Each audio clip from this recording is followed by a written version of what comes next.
জল জীবন সহ অন্যান্য কাজের দীর্ঘ বকেয়া পেমেন্টের দাবিতে 22 সেপ্টেম্বর দুপুর 12টা থেকে 3 দিন আলিপুর ডিভিশনের নির্বাহী বাস্তুকার অফিসের সামনে ধর্ণা ও শান্তিপূর্ণ অবস্থান বিক্ষোভ কর্মসূচি শুরু করলেন দক্ষিণ 24 পরগনা জেলা পিএইচই কন্ট্রাক্টরস ওয়েলফেয়ার অ্যাসোসিয়েশনের পক্ষ থেকে। এখানে দক্ষিণ 24 পরগনা জেলার বিভিন্ন এলাকা থেকে এই অবস্থান কর্মসূচিতে যোগ দেন। এদিন দক্ষিণ 24 পরগনা জেলার পিএইচই কন্ট্রাক্টরস ওয়েলফেয়ার অ্যাসোসিয়েশনের পক্ষ থেকে জানান, আমরা পিএইচই ডিটিই সংস্থা, আলিপুর ডিভিশনের পিএইচই ঠিকাদার কল্যাণ সমিতি এবং মূল সংস্থা এলি অল বেঙ্গল পিএইচই ঠিকাদার সমিতি সিভিল জল জীবন মিশন নির্বাচন, গঙ্গাসাগর মেলা, অন্যান্য প্রকল্পের মতো বিভিন্ন সরকারি প্রকল্পের সাথে জড়িত এবং এই কাজের মধ্যে কেন্দ্রীয় সরকার এবং রাজ্য সরকারের অন্যতম মর্যাদাপূর্ণ এবং স্বপ্নের প্রকল্প জল জীবন মিশন। আমরা 2024 সালের আগস্ট থেকে কাজের জন্য আমাদের প্রায় 6000 কোটির বেশি বকেয়া অর্থ পাচ্ছি না। এর ফলে 2025 সালে এই বছরের তীব্র আর্থিক সমস্যার সম্মুখীন হতে হয়েছে আমাদের। সমস্ত সংস্থা তাদের চুক্তিবদ্ধ বাধ্যবাধকতা পূরণ করেছে, তবু অনেকেই মাসের পর মাস এবং কিছু ক্ষেত্রে বছরের পর বছর ধরে অর্থের জন্য অপেক্ষা করতে হচ্ছে। এই পরিস্থিতিতে অসংখ্য পরিবারের জীবিকা নির্বাহের উপর উল্লেখযোগ্য আর্থিক সংকট দেখা দিয়েছে এবং ছোট ব্যবসা এবং ব্যক্তিগত ঠিকাদারদের স্থিতিশীলতা হুমকির মুখে পড়েছে, যার ফলে তারা অনাদায়ী ব্যাংক ঋণের বোঝায় জর্জরিত হয়ে আছে। ইতিমধ্যে কয়েকজন ঠিকাদার অতিরিক্ত ঋণের বোঝা সামলাতে না পেয়ে হৃদরোগে আক্রান্ত হয়ে মারাও গেছে। আমাদের কাজের দীর্ঘ বকেয়া পেমেন্টের দাবিতে 3 দিন দুপুর 12টা থেকে আলিপুর ডিভিশনের নির্বাহী বাস্তুকার অফিসের সামনে অবস্থান বিক্ষোভ শুরু করলাম। এতে সুরাহা না হলে তারা দুর্গাপূজার পরে বৃহত্তর আন্দোলনের হুঁশিয়ারি দেন। জাহিদ মিস্ত্রি ও বাইজিদ মন্ডলের রিপোর্ট, ডিএন নিউজ বাংলা। জল ছাড়া মানুষের বাঁচার যে সময় সেটা খুবই সীমিত। জল ছাড়া মানুষ বাঁচতে পারবে না। সারা পশ্চিমবঙ্গে এই যে জল জীবন প্রকল্প সারা ভারতবর্ষে তারা সুখ্যাতি অর্জন করেছে। দেশের মধ্যে একেবারে উপরের দিকে নাম এসেছে পশ্চিমবঙ্গে জল জীবন প্রকল্প। প্রত্যেক বাড়িতে বাড়িতে মুখ্যমন্ত্রী মমতা বন্দ্যোপাধ্যায়ের যে পরিকল্পনা, প্রত্যেক বাড়িতে বাড়িতে প্রত্যেকটা ঘরে মানুষের ঘরে জল পৌঁছে দেওয়া, বিশুদ্ধ পানীয় জল, সেই জল পৌঁছে দেওয়া, সেই জল পৌঁছে দেওয়ার কাজ করছে পিএইচই ডিপার্টমেন্ট। এবং সেই যে সংস্থা, সেই পিএইচির পক্ষ থেকে কাজগুলো করেন বিভিন্ন ঠিকাদারি সংস্থাগুলো। ছোট থেকে মাঝারি, মাঝারি থেকে বড় সমস্ত রকমের ঠিকাদাররা প্রত্যেকটা এলাকা ভিত্তিক ভাবে, প্রত্যেকটা ব্লক ভিত্তিক এই যে বাড়ি বাড়ি জল পৌঁছে দেওয়ার যে প্রকল্প, সেই প্রকল্পের কাজ পাইপলাইন থেকে জল দেওয়া পর্যন্ত, কল বসানো থেকে আরম্ভ করে একেবারে জল পড়া পর্যন্ত পুরোটাই কিন্তু তাদের দায়িত্ব।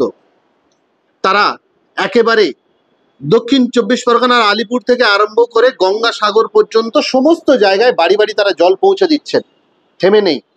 কিন্তু থেমে আছে তাদের প্রাপ্য টাকা। তারা যে কাজ করেছেন 2023 সালের পর থেকে 24-এ একবার তারা পেমেন্ট পেয়েছেন এবং তারপর থেকে তারা এখনো পর্যন্ত কোনো পেমেন্ট পাননি, এমনটাই জানিয়েছেন ঠিকাদাররা।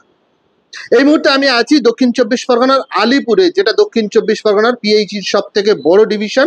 সেই ডিভিশনে তারা অবস্থান বিক্ষোভ, একেবারে শান্তিপূর্ণ অবস্থান বিক্ষোভ। তাদের যে ডিপার্টমেন্ট, সেই ডিপার্টমেন্টের অফিসের সামনেই তারা অবস্থান বিক্ষোভ করছেন, বিক্ষোভ দেখাচ্ছেন। এবং 3 দিন 22, 23, 24 3 দিন ধরেই কিন্তু তাদের এই বিক্ষোভ চলবে। কারণ কোটি কোটি টাকা তাদের পাওনা কাজের টাকা আটকে আছে।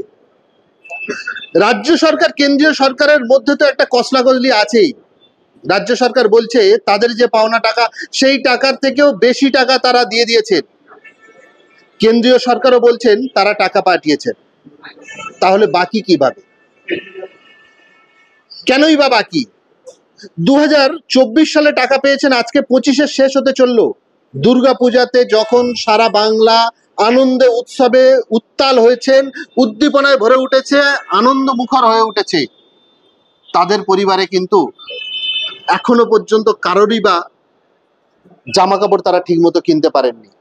কারণ বিভিন্ন বেসরকারি সংস্থা এবং সরকারি ব্যাংক বিভিন্ন জায়গা থেকে তারা লক্ষ লক্ষ টাকা ঋণ নিয়েছেন। টাকা তারা পেমেন্ট পাচ্ছেন না, তাই করের বোঝা কিন্তু দিনের পর দিন, প্রত্যেকটা দিন চক্রবৃদ্ধি হারে বেড়ে চলেছে। এই ঘটনায় এক ঠিকাদার জানালেন, অন্য একটা জেলায় এই যে চাপ, ব্যাংকের চাপ, তা সহ্য করতে হয়তো না পেরে হৃদরোগে আক্রান্ত হয়ে তিনি শেষ নিঃশ্বাস ত্যাগ করেছেন। তারাও খুব ভয়ে আছেন।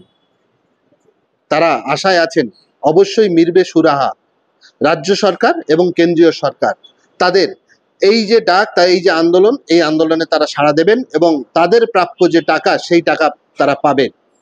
কিন্তু সেই সঙ্গে হুঁশিয়ারি দিয়েছেন যদি এই টাকা, তাদের প্রাপ্য টাকা যদি তারা না পান, তাহলে কিন্তু আগামী দিনে একেবারে শান্তিপূর্ণ অবস্থান থেকে তারা রাস্তায় নামবেন এবং বিক্ষোভ প্রদর্শন করবেন। কারণ তাদের কাজের টাকা এবং এই যে কয়েক হাজার ঠিকাদার, তাদের সাথে কিন্তু সেমি ঠিকাদার, ছোট ছোট ঠিকাদার যারা গ্রামে গঞ্জে কাজ করেন, ছোট ছোট এইরকম কয়েক লক্ষ পরিবার কিন্তু পুরো এই সিস্টেমের সাথে জড়িয়ে আছে। যখন উপরে বড় ঠিকাদার টাকা পাচ্ছেন না, ছোট ঠিকাদারও টাকা পাচ্ছেন না, পেমেন্ট তাদের দিতে পারছেন না, যন্ত্রণায় আছেন তারা। তাদের কাতর আর্তনাদ দুই সরকারের কাছে যত তাড়াতাড়ি সম্ভব তাদের যে আটকে যাওয়া যে টাকা, তাদের যে কাজের যে প্রাপ্য টাকা, সেই টাকা তাদের দেওয়া হোক। দেখুন, আপনাদের কাছে একটা কথা বলছি, আমাদের সঙ্গে আমাদের সারা পশ্চিমবাংলা জুড়ে প্রায় ৬,০০০ ঠিকাদার আছে, তার সঙ্গে কম বেশি প্রায় ১.৫ লক্ষ পরিবার যুক্ত। প্রত্যেকের কাছে ১০ থেকে ১২ জন করে লেবার রয়েছে এবং সাপ্লায়ার রয়েছে, পাইপ কোম্পানি রয়েছে এবং অনেক ঠিকাদাররা রয়েছে সাবে। তাদের পরিবার আজকে পথে বসেছে। আমাদের এই পুজোর আনন্দের জায়গায় আমরা একটা কথা বলছি, আমাদের কাছে এই যে অমাবস্যা গেল, এই গতকাল মহালয়ার অমাবস্যা, এই অমাবস্যাটা আমাদের এই পুজো পুরোটাই আমরা অমাবস্যাতে ডুবে থাকবো, এটা আমরা ধরে নিয়েছি। কারণ টাকা না পেলে আমরা বাড়িতে থাকতে পারছি না, সাপ্লায়াররা আমাদেরকে বাড়িতে থাকতে দিচ্ছে না, চাপ দিচ্ছে কন্ট্রাক্টরদের। আমরা বলছি সেই জন্য আমাদের পেমেন্ট করে দেওয়া হোক। আগামী দিনে আবার আমরা ঝাঁপিয়ে পড়ব কাজে। আমরা রাজ্য সরকার এবং কেন্দ্র সরকারের স্বপ্নের প্রকল্পকে 100% সার্থক করে দেবো, এইটা আমরা ঘোষণা করছি। আমি আলিপুর ডিভিশনের একজন কন্ট্রাক্টর, মহিলা কন্ট্রাক্টর। ওই জন্য আমি সামনে 2024 আগস্ট থেকে কোনো পেমেন্ট পাইনি, তার জন্য আমি এই স্থায়ী আন্দোলনে এসেছি। একদিকে দুর্গাপুজো, সবাই আনন্দে মেতে উঠেছে, গতকাল মহালয়া গেছে, সেই সময় আপনি অবস্থান নিচ্ছেন, কতটা অস্বস্তিতে আছেন বা পরিবারে কতটা টান পড়েছে? পরিবারের টান বলতে আমি একাই রোজগারশীল, আমার বাচ্চা আছে, বয়স্ক বাবা মা আছে, কিন্তু এই যদি পেমেন্ট না হয় তাহলে আমরা কি করে সংসার চালাবো? আমার বাচ্চাদেরও মুখেও নতুন বস্ত্র। পিএইচডি ডিপার্টমেন্টে কোথায় কাজ করেছে? গঙ্গাসাগর, বহু জায়গায়, গঙ্গাসাগর, কেনিং, বাসন্তী, বহু জায়গায় করেছি। কতদিন থেকে টাকা পাচ্ছেন না, পেমেন্ট আটকে আছে? 24 সাল থেকে একরকম, 24 সালে কিছু একটু দিয়েছিল, তারপরে একদম স্টপ। জল জীবন মিশন, জল জীবন মিশন ওয়ার্কার ছিল, ওয়ার্কার তো আছেই, ওয়ার্কার আছে। বিল আপনারা সাবমিট করেছেন? হ্যাঁ। কতদিন আগে করেছেন? সেই প্রথম স্তরে একটা পেয়েছিলাম, তারপর থেকে যে আমরা দিয়ে গেছি, কাজ করতে পারছি না। 1 বছর হয়ে গেল।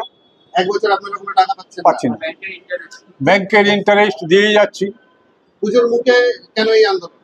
এই পুজোর মুখে আমরা কোনো পয়সা পাচ্ছি না। আমরা যে ব্যাংক থেকে লোন করেছি, পাড়ার থেকে যে লোন করেছি, গ্রাম থেকে যে লোন করেছি, স্ত্রী গয়না যে বিক্রি করে বন্ধক দিয়েছি, কোনোটা উদ্ধার করতে পারছি না। কোনো লেবার শ্রমিকদের আমরা পেমেন্ট করতে পারছি না।